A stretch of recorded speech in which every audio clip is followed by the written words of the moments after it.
You're listening to the Crowdfunding Nerds Podcast, a podcast that will help you succeed before, during, and after your crowdfunding event. And now, here is your host, Andrew Lowen.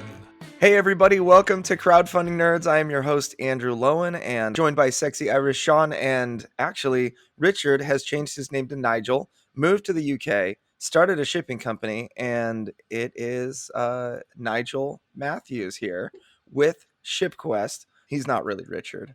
I just want to be clear about that. But he is an awesome guest, and we're really excited to have him. You are on all sorts of quests. You are on a trade quest, you are on a game quest, and you're on a ship quest.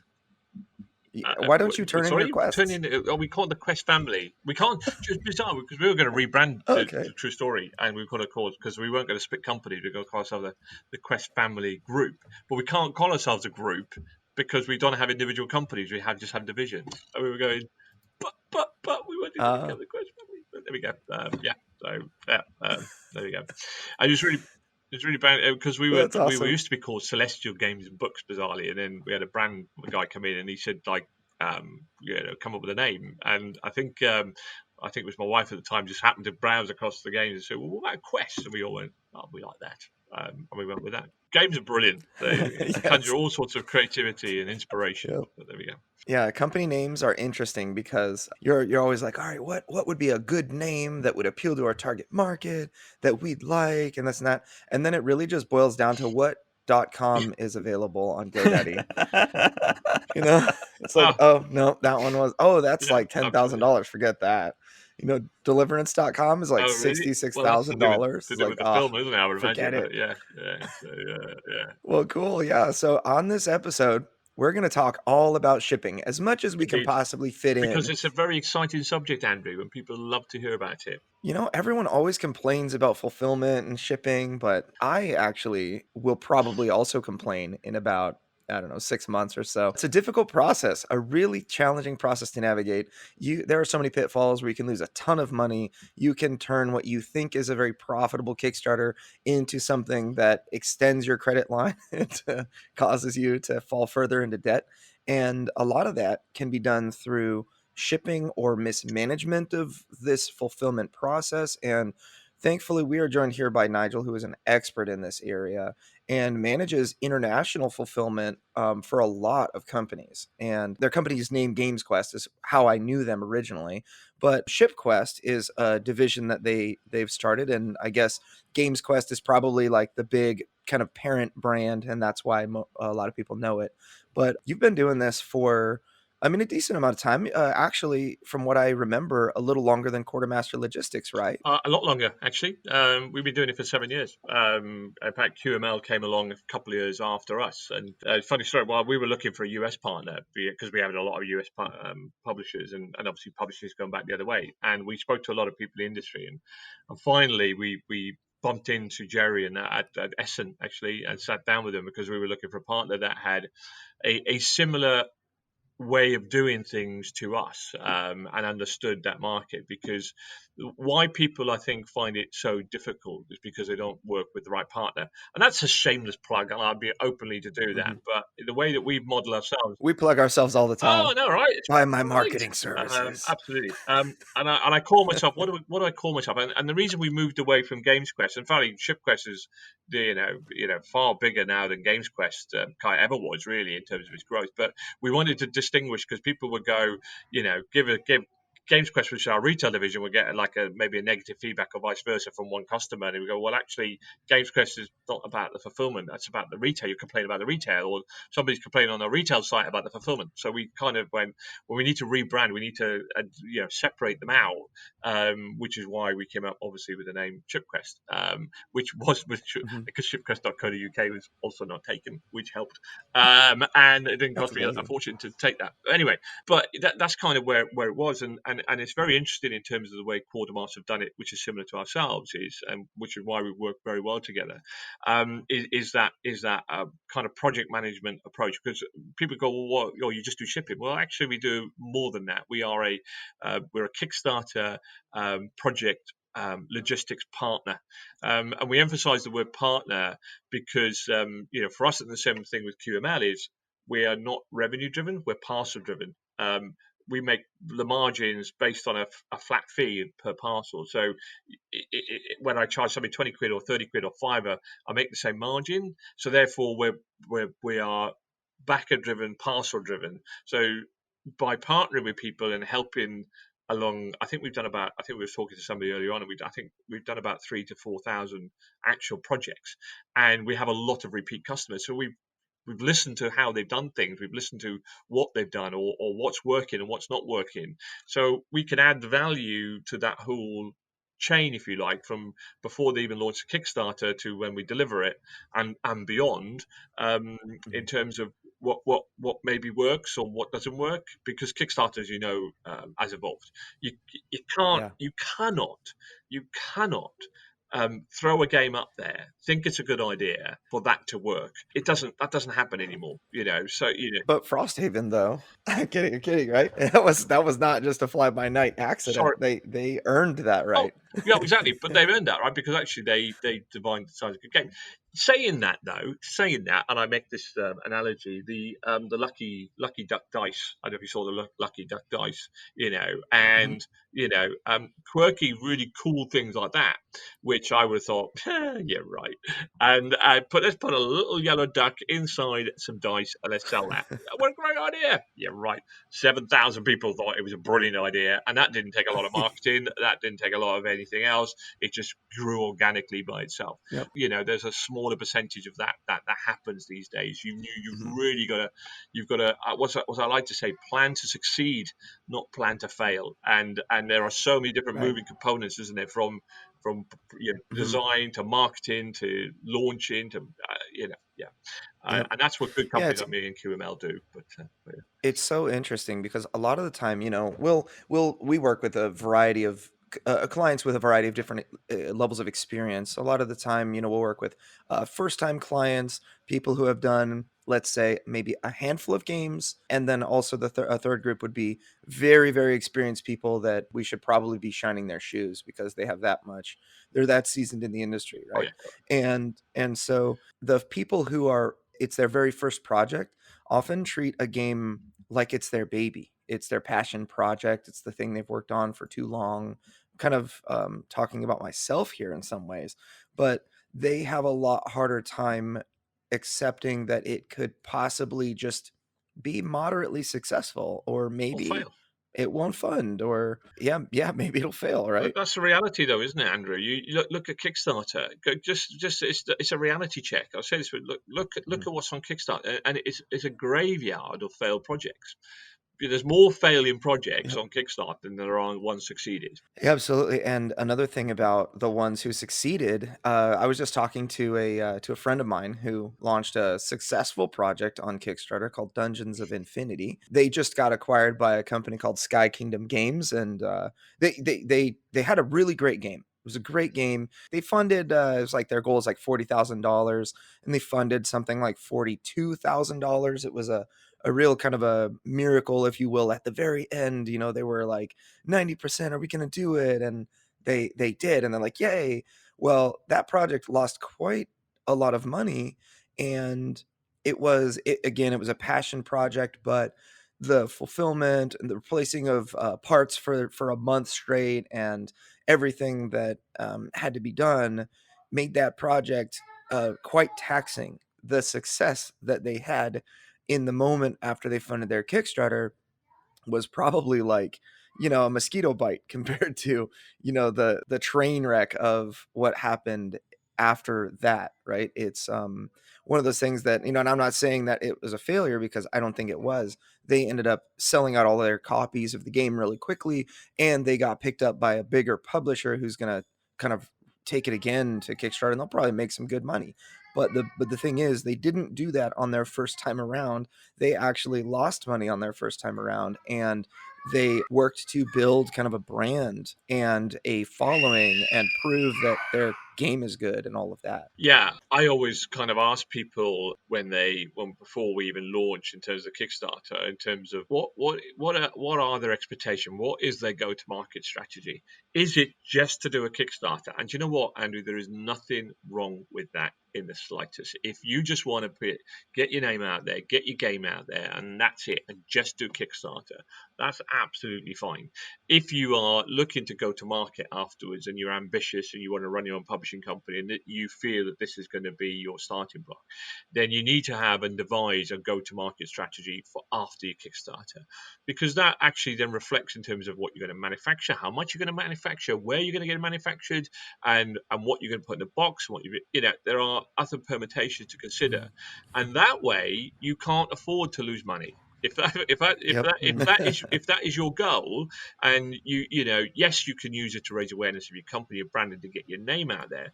But the very minimum you need to be doing is to breaking even. The minimum, very minimum, Mhm. that you do in your first project. If that is your ambition, if it's not, Yep. then is it you have a different go-to-market strategy, which is just to do Kickstarter. That's absolutely fine as well. So Nigel, I'd just like to, maybe for the listeners, if you broke down the different legs of your company, just so that we know how they differ from each other. So maybe how does, TradeQuest differ from GameQuest and differ from ShipQuest?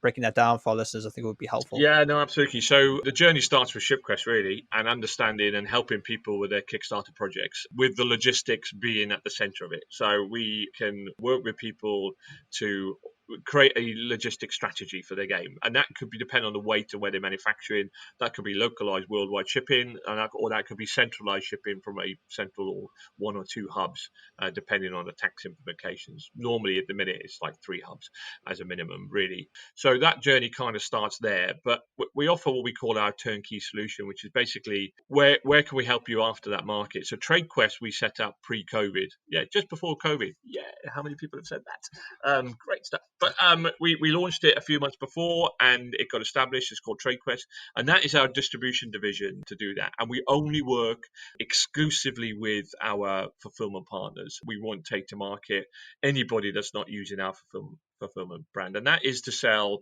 to other retailers, to build up a portfolio of give independent publishers as well as our publishers a platform, for retailers to buy their game and to raise awareness of their game, etc. as well.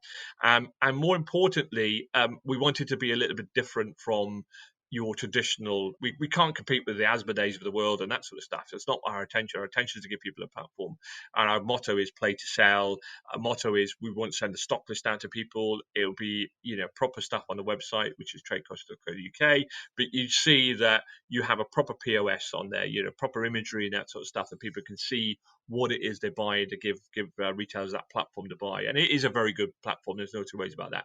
So that's going to ramp up. Like the UK, for example, is coming out of lockdown, and we hope to see that ramp up significantly. But we still been trading and it's still been going, but we are going to be ramping that up, and we've got some really exciting titles to kind of go on there. But that's what it's about.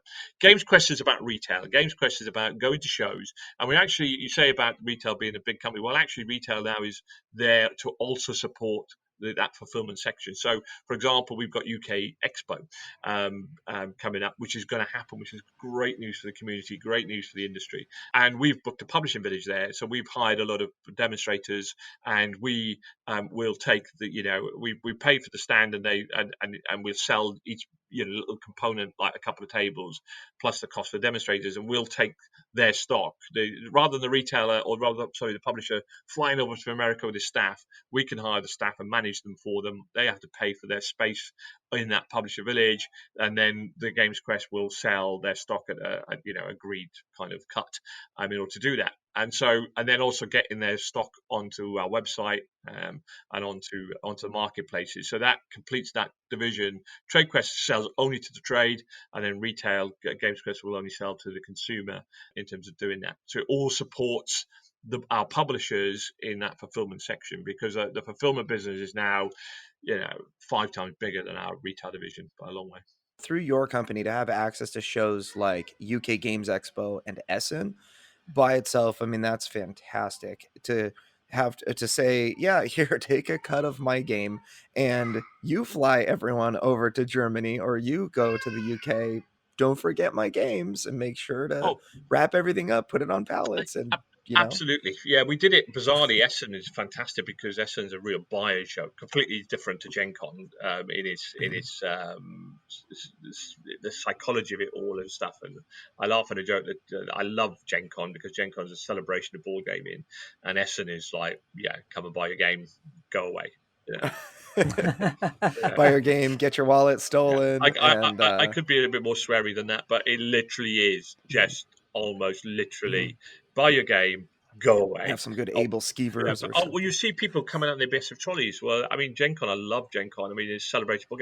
We left Indianapolis, and there's tables at the airport saying, "Hey guys, thanks for coming. Here's some more tables while you wait for your plane. Hey, go and play some more games." But yeah. Wow. But yeah, it's a funny story that because me and the guy actually missed our flight and had to.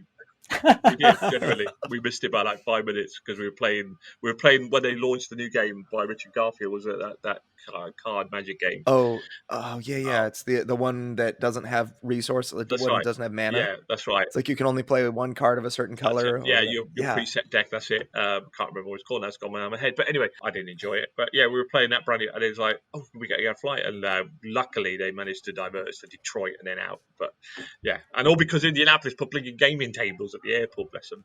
But I thought, it's magic. It's magic. That's probably why you didn't like it. Oh, it's magic. It's because it made you miss a flight. Yeah, that's right. So that's kind of the different quests that we do. ShipQuest now has its own identity and its own brand because it is purely to do with fulfillment. Because people were getting confused. Well, what does GamesQuest do? And like, yeah, okay, so that's what we did it. I kind of feel like the word fulfillment is the best way to describe the process of, once you actually get so there's the Kickstarter, then you wrap up all of the design and send your files to the manufacturer. Manufacturing begins. When manufacturing ends, fulfillment begins. Correct. Shipping is just kind of a part of fulfillment. Correct. And even after the shipping is complete, fulfillment oftentimes is ongoing because there are replacements that need to be made. Somebody's box gets crushed by a really, really upset UPS guy or whatever. I mean, I had friends that worked at UPS and that worked as night packing, guys that would pack the containers and whatnot for whatever the trucks. And they told me that every once in a while they would just go crazy, completely crazy, and full on Kung Fu Muay Thai Nia box and jump into a bunch of boxes doing the people's elbow. And that's where the dents come from. It's not like, oh no, the box fell off the conveyor belt and got a dent. It's like, no, that was someone's elbow or forehead that just slammed into the box. And we had a fun. Sometimes that happens. I mean, fulfillment starts from when it's leaving the manufacturer because how do you get it from the manufacturer to the hubs? And a lot of people don't want to learn the dark art of freight shipping, whereas we have, so we can help and support in terms of doing that to when it gets there. Now it's really interesting. From what you call your typical e-commerce fulfillment company, and there are many out there. And when I had one this morning with a customer of mine, the new customer goes, "Oh yeah, these guys are cheaper." No, they're not. They're not cheaper. Not when you add in all the costs and extras they're going to add to you. But they cannot. These companies cannot project manage your project, cannot identify, cannot sanity check your address changes, cannot validate your data and all of this sort of stuff. You have to do that yourself otherwise. And this is all the important tracks because ultimately, like you, so Andrew, you're going to hopefully you do your logistics with me, and then you're going to do an expansion, and we're going to give you such a great journey, or as best journey we can give you, that you'll come back and do your next Kickstarter. And we understood that you as publishers are our lifeblood. As I said to you, my Dr. Finn Games was my original customer. It's still with me after 7 years. I mean, 20 projects in. So that repeat business is really important to me. Your backers are equally important to you as repeat business. And as a specialist company, we understand that. We understand that, the packaging, validation of data so that it doesn't just get returned because you can't send to a country with a PO box, for example. But it's really important that the packaging comes. We had a customer the other day who sent us pictures of the box being disintegrated. Okay, box was disintegrated. And at the end, he went, but everything inside was fine. And we went, great. the packaging did its job. Because for exactly that, you cannot legislate for somebody who's going to pile drive into a couple of boxes or throw it off the lorry and get done. But we just went, why are you complaining? The packaging has done its job, and that's what it's there to do.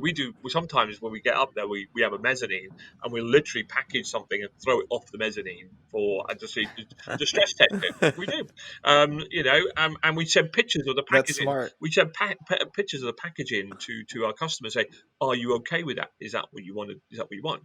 Because That'd make a great Facebook ad if you yeah, recorded a video. absolutely. That actually would be really And smart.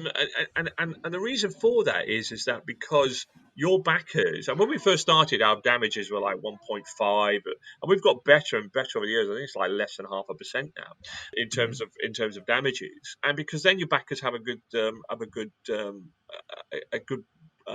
experience. And guess what? When you do your next Kickstarter, we've learned the hard way. When we grew way too quickly about 4 or 5 years ago, and our reputation took a little bit of a nosedive because we were so busy that we couldn't keep up with it all. And we invested very heavily in project managers and staff, and we've just got better and better. And our reputation now, I've got to say, is pretty damn stellar because we understand. We have our blog page, and on that blog page is a schedule of where every project that we're doing at what point it's in. We get like something like 15,000 hits a month off that blog page because people want to read it. They like to read it. They want to know where they are. And so, again, it's about communication to your backers. Give your backers as a good of experience as we possibly can give to you and your backers if we can. We can't control everything. We can't, sometimes Yeah. we're there and the backers are going, the publisher hasn't paid us or the publisher hasn't given us data. So we don't want to throw people under the bus. And people go, well, it should be Throw out a by now. package off. And we go, oh, Throw a package off the mezzanine. yeah, sorry, but we're waiting for them to do this, and we can't tell you that we're waiting. But yeah, generally people kind of love it, and so it's that. Every hour you do not pay, we are throwing another package off the mezzanine. That's a really good idea. I think I'll put that in my terms and conditions. And that's the difference between your regular, average kind of e-commerce company and a specialist company like ourselves, who understand. We're all board gamers, by the way. I play board games. My brother, who helps in the sales, play board games. The CRMs, Amy and Chris, play board games. The project managers all play board games. Even my finance controller, Jilla, plays board games. And I'm 98% of the projects we do are board games. So, but yeah. That's awesome. Yeah, I think that that's actually been really important for us. Sean and I and Rick are just huge board game fans. Ryan, who we just hired, he's a huge board game fan, and everyone except for Rick has done Kickstarter projects before, like their own, well, rather board game design projects. And I thought that was really important. If we're going to market board games, we need to understand board games, what makes them work, what makes them marketable, and we need to understand this world. It's a very interesting niche, I think. I think so, and that's why we kind of bumped into it, because I was talking to so many people, and they would, and you've got some big companies out there who do commission only type of marketing, and we kept coming across your name, and newbie publishers were going, oh yeah, I've used Next Level Web, and I said, well, hold on, who are these guys? And to be honest, we had to have a meeting with you because of the results we have. And instantly, when we saw Deliverance behind you, when you saw your board games, we went, oh, fantastic! Not just a marketing company who know what to do about social media optimization, but understand that board game market. And Yep. it helps so much. Yep. Keyforge, by the way, Keyforge was the name. Keyforge. Of the Richard Can't Garfield stand game. it. Hate it. I love Richard Garfield. Can't stand that game. Keyforge made me miss a plane flight. Yeah. This game Very much. sucks. So Nigel, how has Brexit put a spanner in the works with shipping? Has it made things more complicated? Has it made things easier? What's the story around that? Oh, wonderful Brexit. Well, pre-Brexit was incredibly stressful, and we had a choice to either rely on what we call duty-paid shipping, DDP shipping, or we needed to expand anyway. Our warehouse was at capacity. We use third-party warehouse, and we knew that in order for us to expand our business, we would need to get a bigger warehouse. And at the time, cash flow did not really provide us to do that. So we went and found I scoured Europe, Holland, Germany, for a partner that wasn't just a partner that I could just outsource like QML or something like that, but I could truly partner with, and I could own as much of the process as I possibly could, and but also could go along with the values that we provided. And it took a long search, but we found a partner in Germany that, in effect, that it's their warehouse and their pick and pack and their staff, but everything else belongs to us. Customer services, we own the postal contract with that, etc., etc. And that has worked, and we have full integration. Our portal, ShipQuest portal, is kind of way ahead of our competition in terms of transparency and visibility and control that we give to our customers, and that fully integrates. And so we control all the orders, everything. They do all the pick and pack and stuff. We have the postal contract with our postal company in Germany. So, and that has worked out far better than I ever expected it would in terms of that partnership that we have. And they have a massive warehouse, and they've actually, but we won a massive contract, and they've actually to extend that warehouse, and they have the facilities to do that. So my Brexit solution was sorted. My Brexit solution is absolutely fine. We have now 2 hubs. We have a warehouse in Germany, and we have a warehouse in the UK. So Brexit custom, we ship to our German warehouse. Everything's the same, and we do custom friendly shipping within the EU. Great. And the same with the UK. The biggest headache has come with the changes in the VAT laws and the VAT regime. People would in the past be able to pay the VAT at the border as the supply point of that VAT and not claim that VAT back. So they pay their supply VAT at the border, which well, you talk to some VAT consultants, it doesn't mean they shouldn't VAT register, and others say no, that's fine. But ultimately, the VAT laws in the UK change in January, and the VAT laws in Europe change on July the 1st. So basically, what does that mean? People moan about it, but when you actually understand why the UK government and the EU government have done it, it's you go, yeah, you know what, it's fair. So ultimately, in a nutshell, wherever you've sold a product, no matter what platform you've sold it, no matter how much you've sold it for, or how you've sold it, or where you've sold it, I can't add more adjectives to this, but ultimately you, as the publisher, have a fiscal responsibility to charge VAT, to collect the VAT, and to pay that VAT to the British government and to the EU government. Simple as that. I've got people who try to circumnavigate around and get referred back to me, and then my normal regular customers go, "What are you doing?" They say, "Well, we don't like the fact you're making us VAT register." I am not making you VAT register. The law is making you VAT register, not me. Don't shoot the messenger. It's not my fault. I'm not the big bad. I'm not like Donald Trump, Boris Johnson. Not me. Okay. Anyway, so that's it. So which essentially is that political quest. Yeah, I almost feel like a VAT quest, to be perfectly honest with you, but yeah. Or testament. So you have to VAT register. It's as simple as that. You're going to have to VAT register because, and everybody goes, well, can I send duty paid from the UK into Europe? Maybe you might be able to. But we currently, myself and my couriers, are not giving me a clear answer because of the VAT changes that are happening on July the 1st in Europe, whether they can clear into every single country and therefore be able to do duty paid from the UK and therefore avoid the ability to have to VAT register. And that's not, and that actually contravenes why the EU is setting this up. And ultimately, it's all to do with Amazon sales and eBay sales and stuff, where international, Far East merchants would send their products into Amazon or the stores or other warehouses, sell locally, but because they're not a registered company, not to pay VAT, which puts the local merchants at a 20% VAT difference. They're already at a 20% uncompetitive edge. When you understand that, then you go, you know what, if I'm a merchant and I'm a business in that country, I would exactly want this law, and it's a fair law in terms of why they're doing it. So once you understand that, it's like, hold on a minute. It's going to cost me X thousands of dollars to get VAT registered. Well, yeah, but you need to pass that cost on. You need to build that cost. You need to budget for it and build that cost. And if that means your game is going to go up by a couple of dollars in order for you to do that, and people go, well, I just want to sell to Europe. Well, on UK, well, fine. Goodbye to 35% of your Kickstarter market then, because that. And Yeah, so there was this thread actually recently in a popular board game marketing or like a Kickstarter game advice group, and just on Facebook, and it was, hey, EU and the UK and everything, with everything happening there, it's just more expensive to get product there and more complicated. I'm just gonna only sell to the US. It's not like people in the largest gaming market in the world, Germany, are going to stop playing games.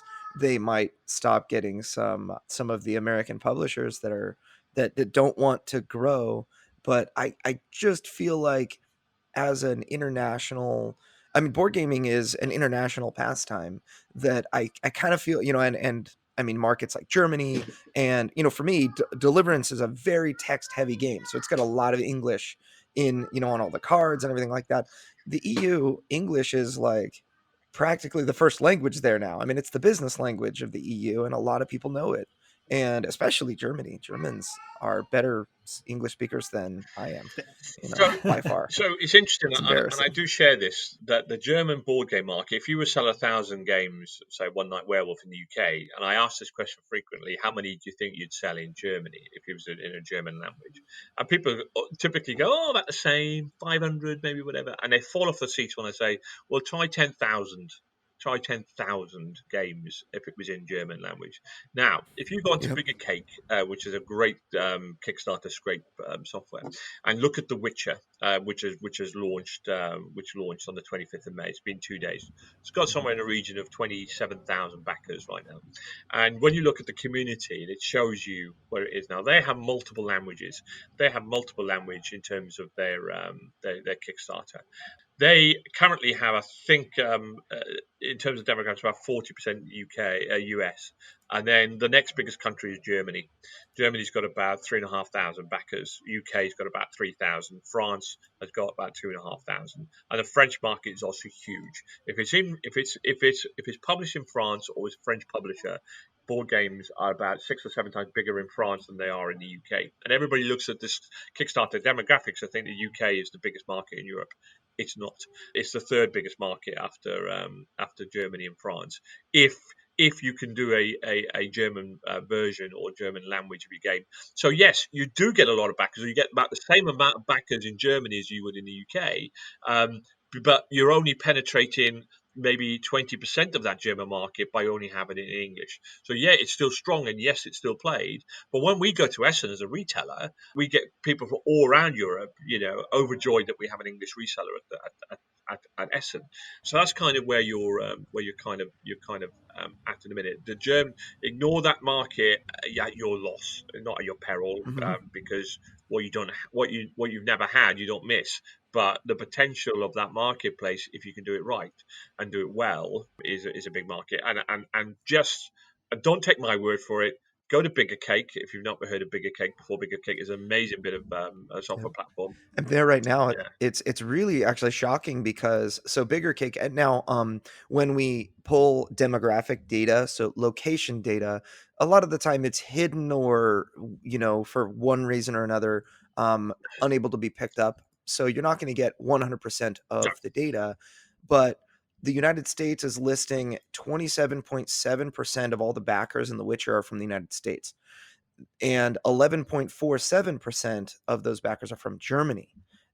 And 9.6 from the UK, 8.72% from France. These are huge percentages, because what we have to look at are the ratios. So, for every 3 backers in the US, or let's say every 2.5 backers in the US, you're going to get a backer from Germany and a backer from the UK. Now, if you look at the demographics of an English only game, you're looking at a double for the US, and about and then Germany being just about or below what the UK numbers are.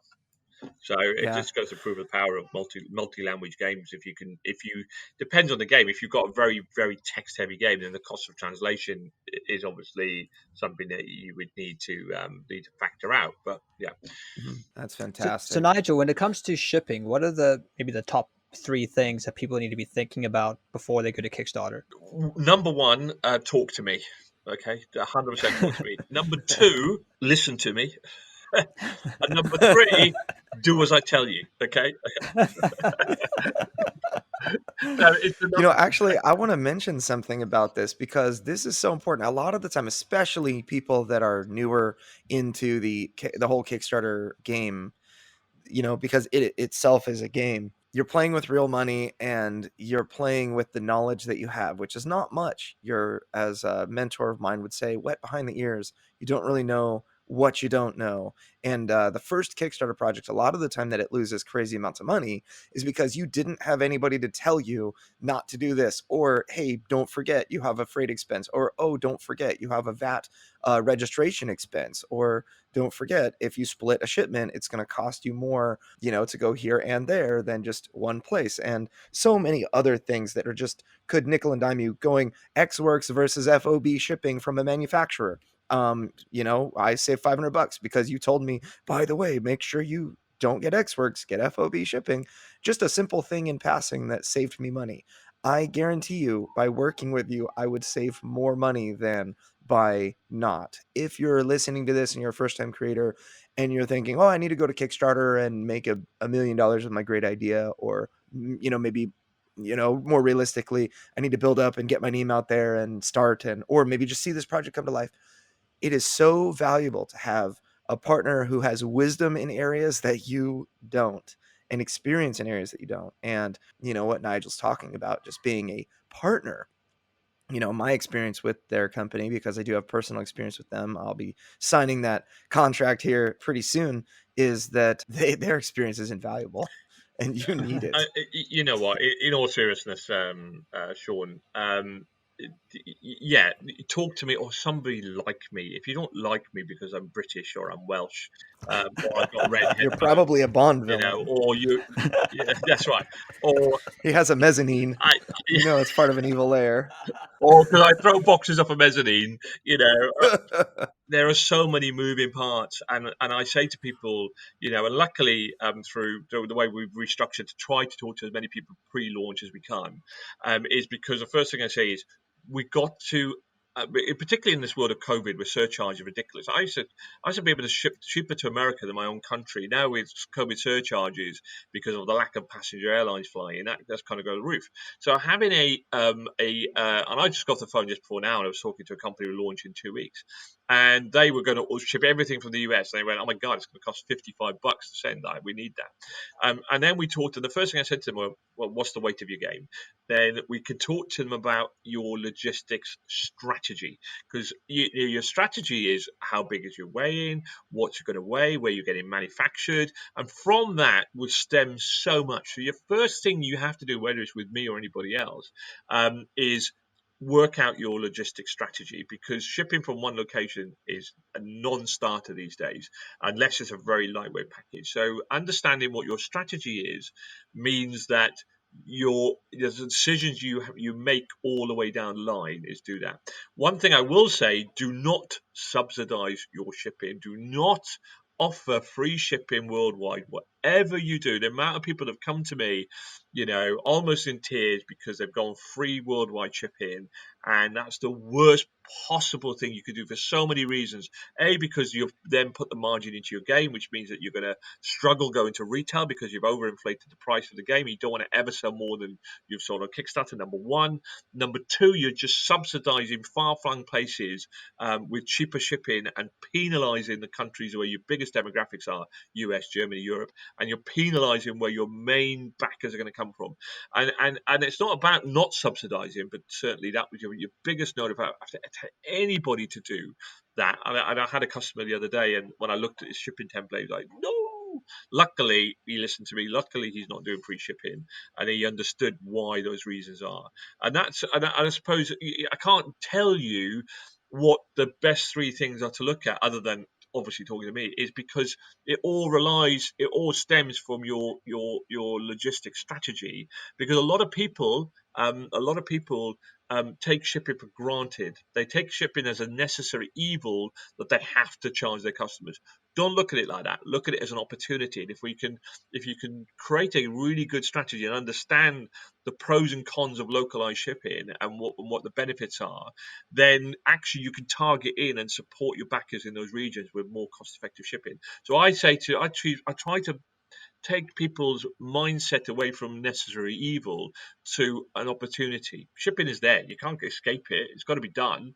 So how can we make it an opportunity so that we can attract more backers? And that all stems down to, so then what are the other things? All stem from that one thing, in terms of what that strategy is. Definitely. And you can't wait until your, Kickstarter is launched or Kickstarter is finished in order to chat with a company like yours, because really what it comes down, where it boils down to the customer seeing your offer, shipping is part of your offer. So the Kickstarter campaign might be the very first time that a customer sees your offer. Hopefully it's not. I'll give a, for myself, Deliverance, I have a lot of people in my social, I have a Facebook group for Deliverance that has like 2,100 people. And a lot of people are asking, what is the price of the game? What is what do I get? And all of that. And I have all sorts of other fans answering those questions before I get there. That's really important because you want your people to know what it's going to cost in order to get the game in their hands so that they can pre-plan. My all-in is going to be $149. And if my people didn't know that, and the first time they saw the Kickstarter campaign was the first time they saw that price, they might not have prepared for it. It's something, if my all in was $49 for my deluxe or whatever, that would be maybe a little bit different. But shipping is kind of the same way. You don't want to surprise people with your shipping. You want to talk to your people and say, hey, look, this is the plan. For me, my game, $89 for the retail or the deluxe version of Deliverance. It's going to be, I'm estimating $9 shipping to the US because it's really going to be about $16. But the idea is I want to put like $6 or $7 into, subsidize it a little bit so that it looks more attractive. My offer is, an $89 game with $9 shipping. That is more palatable than a $90 game with $10 shipping or $11 shipping. I mean, all of that kind of factors into the customer's buying, decision. And the earlier you can teach somebody what the plan is, the better. But also, if you share, the earlier you can find out, like, I don't like that very much. If a customer, or if you have a lot of customers say like, ooh, $29 shipping to the UK, I don't think I can get it. At least you're gonna have the information that you need in order to say like, oh my goodness, maybe I need to make some changes. It's huge, and you know what? And if you're listening to this and you've launched your campaign and you've got it wrong, it's not too late. It is not too late to come to somebody like myself and to get you out there and to change. So, Next Level Web has partnered with ShipQuest. So, Nigel, I wanted to talk about how that came about and what's involved. Part of the process that we give is to analyze what people do for because obviously, as I said right from the beginning, we are parcel driven.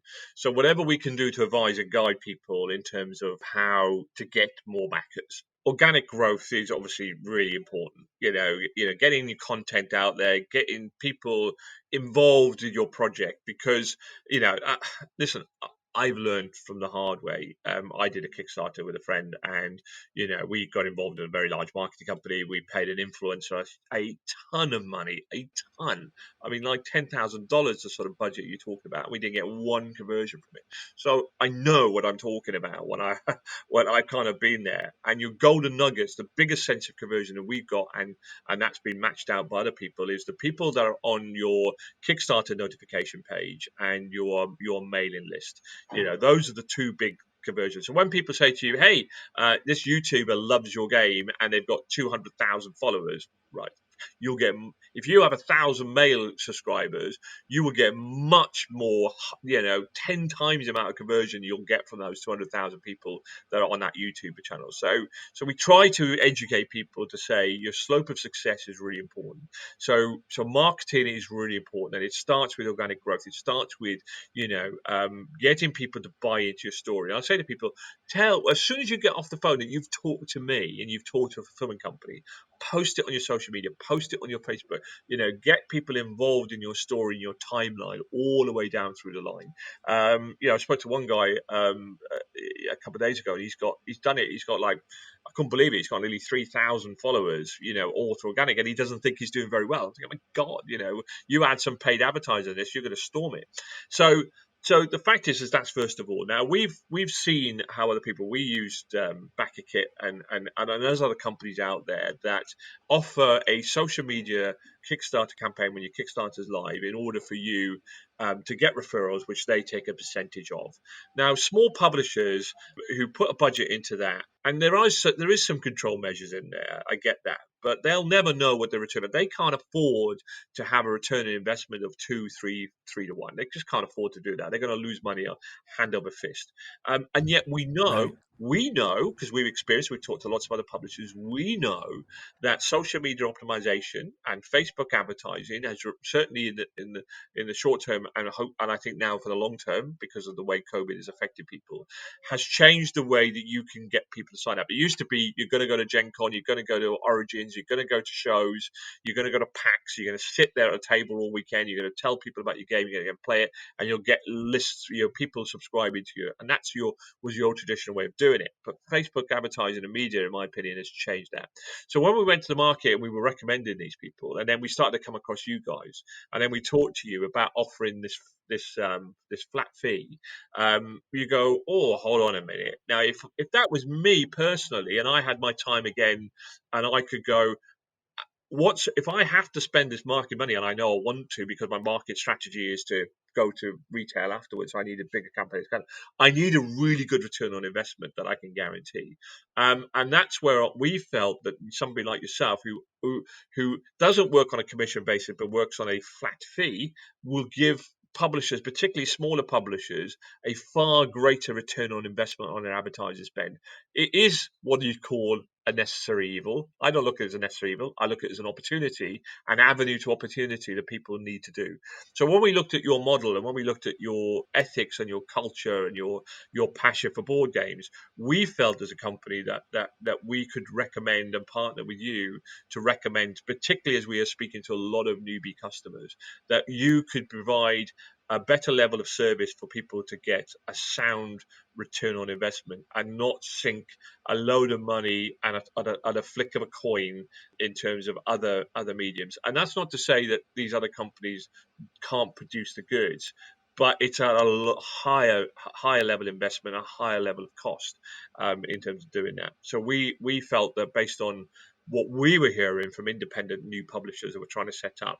I mean, I think one guy said to me, "Oh yeah, I hadn't," I said because we were starting to recommend you from other stuff, and he said he'd worked with you, and he said, "Oh yeah, I've worked with him for 2 months, and I've got 780 email subscribers." I'm like, "Wow, really? And how much did that cost you?" And he said, "Well, that's cost me like $1,000, in their fees plus of which advertising." For us, as to be able to work with a partner, for us that was because we want to offer that turnkey solution. We want to offer pre-advice and guidance, and to be able to go, please use Next Level Web, because if you use them, you'll get more backers. And guess what? Who's going to ship more parcels? Me. So there is a bit, obviously, a little bit of sting in the tail. I want them to use you and marketing because I want them to get more backers, because then I will ship more parcels. But I also want them to come back and go, you know what, Nigel's offered them some really good advice, and they'll come back and use me again. Yeah. It's interesting because the whole idea behind a referral is that here's someone that I trust, and I would, let's say, handshake my client off to ShipQuest and say, I trust ShipQuest to treat you right and whatnot. That person that is referred off to ShipQuest is going to have, I would say, 90% of the trust that I have for you will be imparted upon them. And, they'll want to do their diligence and that kind of thing. If they're, worth their salt, they're gonna figure out if it's a good deal for them and so on and so forth.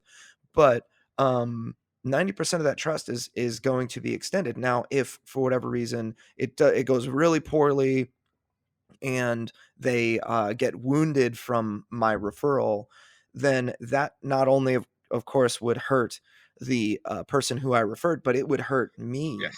as somebody who gave poor advice. So it really is difficult sometimes to say, we'll use this marketing company, because you had mentioned ethics in this business. The ethics are, I don't think ethics are written anywhere. in this business. It's, you have a lot of people that say they are a marketing expert, and in reality, the only thing that you can really tell that they're doing for you is charging your credit card.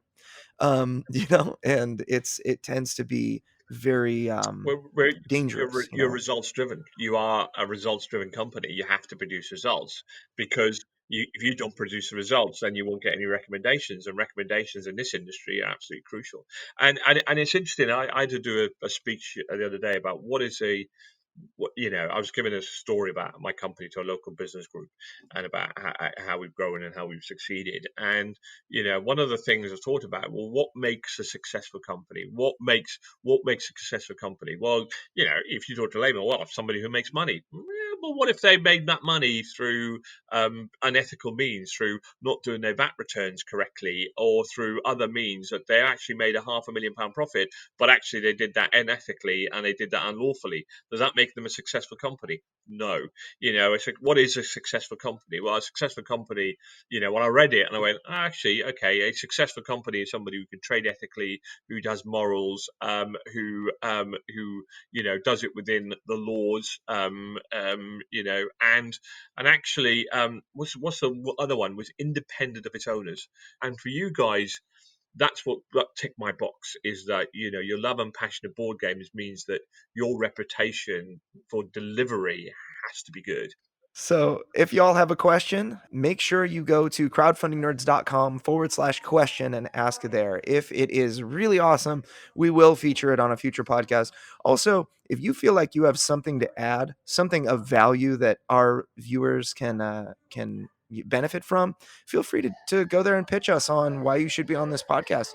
Always happy to receive pitches like that. Of course, if you need marketing services, go to nextlevelweb.com/Kickstarter. And if you need shipping, go to shipquest.co.uk and fill out a contact form there. Definitely.